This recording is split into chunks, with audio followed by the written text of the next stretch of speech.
অবশেষে কলকাতার রাস্তায় গেরুয়া ঝড়। এইটুকু হিন্দু জেগেছে, তাতেই দিদির পুলিশ হামাগুড়ি খাচ্ছে রাস্তায়। বাকি হিন্দুরা জাগবে কবে?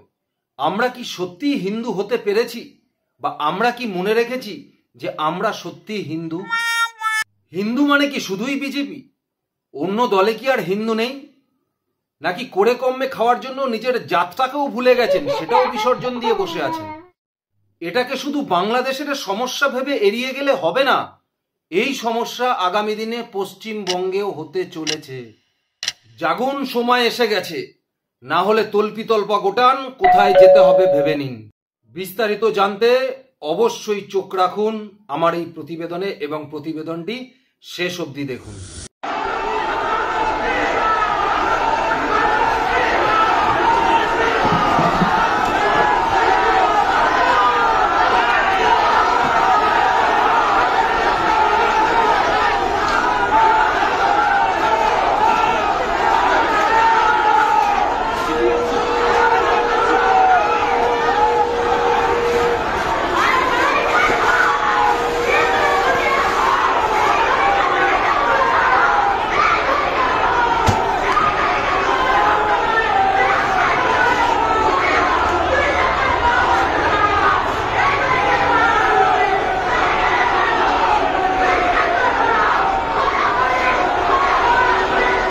নমস্কার, সোজা সাপটা সুব্রতয় আপনাদের স্বাগত। কলকাতার রাজপথ আজ গেরুয়াময়। এইটুকু হিন্দু জেগেছে, তাতেই কলকাতা পুলিশের অবস্থা দেখুন, হামাগুড়ি খাচ্ছে রাস্তায়, পুরো লেজে গোবরে অবস্থা।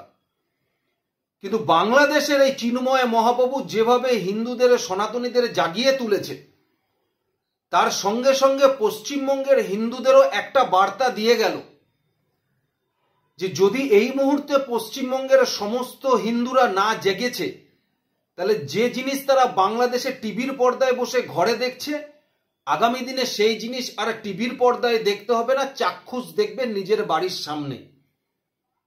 এই বার্তা বাংলাদেশের এই ঘটনার পরে কিন্তু পশ্চিমবঙ্গের প্রত্যেকটি হিন্দুদের কিন্তু মস্তিষ্কে ঢুকিয়ে নিতে হবে। দেখুন কেন একত্রিতভাবে হিন্দুরা এখনো জমায়েত হতে পারছে না। হিন্দুদের ঠেকা কি শুধু বিজেপি নিয়ে রেখেছে? এই পশ্চিমবঙ্গে একটা ন্যারেটিভ তৈরি করে রাখা হয়েছে যে হিন্দুদের সম্পর্কে কোনো কথা বললেই আপনাকে বিজেপির তকমা দিয়ে দেওয়া হবে। আচ্ছা, হিন্দুরাই কি শুধু বিজেপি করে? যারা হিন্দু তারা কি তৃণমূল কংগ্রেস করে না? যারা হিন্দু তারা কি কংগ্রেস করে না? যারা হিন্দু তারা কি সিপিএম করে না? কিন্তু তারা হিন্দু হয়ে হিন্দুদের কথা বলতে তাদের ভয়টা কোথায়?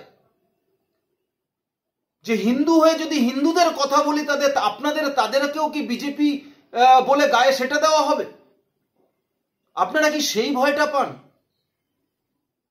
কি অদ্ভুত দেখুন, পার্শ্ববর্তী দেশ বাংলাদেশে, যেখানে পশ্চিমবঙ্গের 4000 কিলোমিটারের বেশি বর্ডার আছে, যে ঢাকা থেকে আপনি বিমানবন্দর থেকে উঠলে পশ্চিমবঙ্গে মাত্র 30 মিনিটে পৌঁছে যাবেন, সেইখানে দাঁড়িয়ে হিন্দুরা মার খাচ্ছে, সেইখানে দাঁড়িয়ে হিন্দুদের বাড়িঘর ভেঙে চুরমার করে দেওয়া হচ্ছে, সেখানে দাঁড়িয়ে হিন্দুদের মন্দিরগুলোকে ভেঙে গুড়িয়ে দেওয়া হচ্ছে, সেখানে দাঁড়িয়ে যে সমস্ত হিন্দুরা আছে যারা কোনোদিন কোনো পার্টি পলিটিক্স করেনি, কোনোদিন কোনো ঝঞ্ঝাটে যায়নি, তাদের বাড়িতে ধর্ষণ করা হচ্ছে।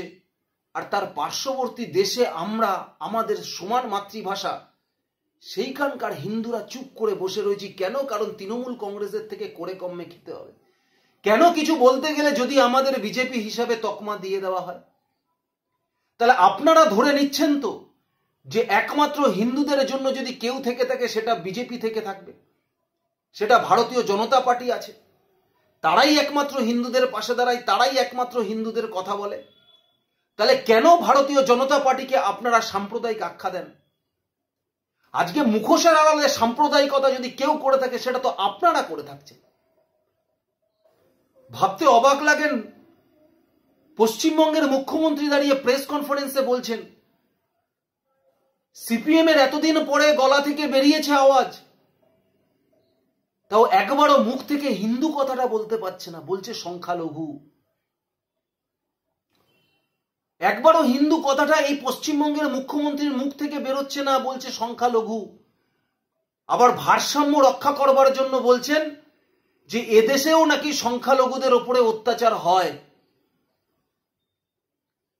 যদি ভারতবর্ষে সংখ্যালঘুদের ওপরে অত্যাচার হতোই তাহলে 8% থেকে বাড়তে বাড়তে আজকে সারা ভারতবর্ষে 20%, আর পশ্চিমবঙ্গে আজকে 34%, 35% গিয়ে সংখ্যালঘুরা দাঁড়াতো না। আজকে হিন্দুদের ওপরে বাংলাদেশে অত্যাচার হচ্ছে বলেই আজকে 27% থেকে কমতে কমতে আজকে 7%, 6% এসে দাঁড়িয়ে গেছে। আজকে সেখানে দাঁড়িয়ে এই পশ্চিমবঙ্গের মুখ্যমন্ত্রী বলছেন এটা আন্তর্জাতিক বিষয়, অন্য দেশের বিষয়, ভারত সরকার যা ব্যবস্থা নেবে তারও পাশে আছি, তার পাশে দাঁড়াবো। আচ্ছা, ভারত সরকার যা ডিসিশন নেবে তার পাশে দাঁড়ানো ছাড়া কি মমতা বন্দ্যোপাধ্যায়ের আর কোনো কাজ আছে, না কোনো উপায় আছে? নাকি ভারত সরকার একবারও মমতা বন্দ্যোপাধ্যায়কে কাছে কিছু জানতে চেয়েছে যে আপনি আমার পাশে আছেন কি আছেন না? তাহলে আগ বাড়িয়ে মমতা বন্দ্যোপাধ্যায় কেন বলতে যাচ্ছেন? 21শে জুলাই মঞ্চে দাঁড়িয়ে মমতা বন্দ্যোপাধ্যায় তো বলেছিলেন যে বাংলাদেশে কেউ নিপীড়িত হলে, যখন ছাত্র আন্দোলন চলছে, যে আপনারা যারা এই রাজ্যে আসবেন তাদেরকেও রাখার দায়িত্ব আমার দায়বদ্ধতা আছে। তখনও তো সেটা আন্তর্জাতিক ইস্যু ছিল। তাহলে তখন কেন বলেছিলেন? কারণ সেই বাংলাদেশে ছাত্র আন্দোলনের ইস্যুতে আপনার মনে হয়েছিল সেখান থেকে মুসলমান সম্প্রদায়ের মানুষ বর্ডার পেরিয়ে আপনার দিকে ঢুকবে যাতে আপনার ভোট ব্যাংক বাড়বে। কিন্তু এখন যখন বাংলাদেশে দেখছেন বেছে বেছে সেখানকার হিন্দুদের উপরে নির্যাতন হচ্ছে, এখন আপনার মুখ থেকে কোনো কথা বেরোচ্ছে না। কারণ শুধুমাত্র একটাই কারণ, মুসলমান তোষণ। এই রাজ্যে যদি মুসলমানরা ক্ষুণ্ণ হন, তারা যদি ভোট ব্যাংক আপনার কাছ থেকে কিছু পার্সেন্টেজ সরিয়ে নেয়, তাই আপনি চিন্তিত। আর সিপিএম এর অবস্থা দেখুন, ছাত্র আন্দোলন নিয়ে হাই কমিশনের অফিসের সামনে দাঁড়িয়ে যায়, প্যালেস্তাইন নিয়ে রাস্তায় নামে ঝান্ডা হাতে, কাশ্মীর মাঙ্গে আজাদি, বাংলা মাঙ্গে আজাদি। তা এখনো বলুন না হিন্দুরা মাঙ্গে আজাদি। বাংলাদেশে হিন্দুরা মাঙ্গে আজাদি বলতে অসুবিধাটা কোথায়? যারা ছাত্র আন্দোলনের জন্য রাস্তায় নেমেছিলেন, ইনকলাব জিন্দাবাদ ধ্বনি দিয়েছিলেন, ছাত্ররা স্বাধীনতা চেয়েছিলেন, আজকে কেন তারা বাংলায় নামছেন না? তারা হিন্দুদের স্বাধীনতা চাইছেন না বাংলাদেশে? তারা কেন বলছেন না যে কেন হিন্দুদের উপরে অত্যাচার হচ্ছে, কেন হচ্ছে, কেন বলছেন না আপনারা? এখনো পশ্চিমবঙ্গের অনেকাংশে হিন্দুরা জেগে জেগে ঘুমাচ্ছে, ভাবছেন না আমাদের উপরে তো এইসব কিছু হবে না, আমরা ভালো আছি। 1971 সালেও বাংলাদেশের সময় এক শ্রেণীর হিন্দুরা ভেবেছিলেন আমাদের পালাতে হবে না, যারা পালাচ্ছে পালাক, আমরা ভালো আছি। আজকে তাদের পালাতে হচ্ছে, পালানোর মতো পরিস্থিতি হয়ে গেছে। এমনকি পালাতেও পাচ্ছে না, দাঁড়িয়ে থেকে মার খেতে হচ্ছে, সামনে দেখতে হচ্ছে তার বাড়ির মহিলারা অত্যাচারিত হচ্ছে, ধর্ষিত হচ্ছে, তার বাড়ির সামনের মন্দিরটা ভেঙে গুড়িয়ে দিচ্ছে। আজকে কিন্তু তারা দেখছে। আর এখানকার মমতা বন্দ্যোপাধ্যায়ের সরকার, এখানকার সিপিএম একদম মুখে ক্লু পেটেছে। নাকি সেই সময়টার জন্য অপেক্ষা করছেন যেখানে দাঁড়িয়ে দেখবেন 1971 সালের মতো বাংলাদেশ থেকে হিন্দুরা আবার রিফিউজি হয়ে আপনার রাজ্যে এসে আশ্রয় নিচ্ছে, আপনি সেখানে ক্যাম্প করছেন, আপনি সেখানে সকালে পৌঁছে যাচ্ছেন, আপনি সেখানে তাদেরকে চিড়ে গুড় মুড়ি দিচ্ছেন, দিয়ে সেখানে আপনি একটা মাইক্রোফোন হাতে ধরে বলছেন যে দেখুন আমি আছি একমাত্র এই বাংলাদেশের হিন্দুদের বাঁচানোর জন্য। তখন সিপিএম রেড ভলেন্টিয়ারের নাম করে নামিয়ে দিয়ে কাউর কাছে অক্সিজেন, কাউর কাছে ওষুধ পৌঁছে দিয়ে বলছেন দেখুন সিপিএম এর রেড ভলেন্টিয়াররা কি কাজ করছে। সেই জিনিসটা দেখার অপেক্ষায় কি আপনারা বসে আছেন? কেন একত্রিতভাবে আন্দোলন হচ্ছে না? কেন সর্বদল একসাথে পশ্চিমবঙ্গে নেমে আন্দোলন করছেন না? আওয়াজ তুলুন, ইউনিসের উপরে প্রেসার ক্রিয়েট করুন। পশ্চিমবঙ্গের সর্বদল যখন একসাথে নেমে ইউনিসের বিরুদ্ধে আওয়াজ তুলবে, সেই আওয়াজ অনেক জোরালো ভাবে বাংলাদেশের এই সরকারের কানে গিয়ে পৌঁছাবে। কারণ যতটা বাংলাদেশ বিশেষ করে এই কলকাতার উপরে নির্ভরশীল, আর এই বাংলাদেশের সাথে এই কলকাতার যে আত্মিক যোগ আছে, আজকে যখন এই কলকাতায় দেখবে বাংলাদেশের ইউনিস সরকার, যে সর্বদল একসাথে নেমে আওয়াজ তুলেছে, এই রাজ্যের সরকার আওয়াজ তুলেছে, এই রাজ্যের সরকার হিন্দুদের হয়ে রাস্তায় নেমেছে, একটা মিছিল মিটিং করছে, তখন কিন্তু ইউনিশ সরকার চাপে পড়বে। কবে বুঝবেন এই জিনিসটা? কবে বুঝবেন? আজকে যারা যে সমস্ত হিন্দুরা তৃণমূল কংগ্রেসকে সমর্থন করছেন, সিপিএমকে সমর্থন করছেন, ভাবছেন আপনাদের কিছু হবে না, আপনাদের পূর্বপুরুষ পালিয়ে এসেছিল এখানে, আর এখানে এসে আপনারা সাম্যবাদ করছেন। তো যেদিনকে দেখবেন এই পশ্চিমবঙ্গের ভোট ব্যাংকটা 40% হয়ে গেছে, সেদিন আপনারা যারা হিন্দু নেতা হয়ে ওই তৃণমূল কংগ্রেসে বসে আছেন না, ঘাড় ধরে ধরে চেয়ার থেকে নামিয়ে বলবে, যা এবার এখান থেকে পালা, চেয়ার আমাদের ছেড়ে দিয়ে আয়। যেখানে বাংলাদেশের জামাতরা বলছে না যে হিন্দুদের কাতাল করো, দাঁড়িয়ে দাঁড়িয়ে কোপাও, দেখছেন না হিন্দু ঘরের মা বোনেদের ধর্ষণ করছে, তাদের মন্দির ভাঙচুর করছে, সেদিন আপনার সামনে দাঁড়িয়েও এই জিনিস হবে, আর আপনাকে দাঁড়িয়ে দাঁড়িয়ে সহ্য করতে হবে।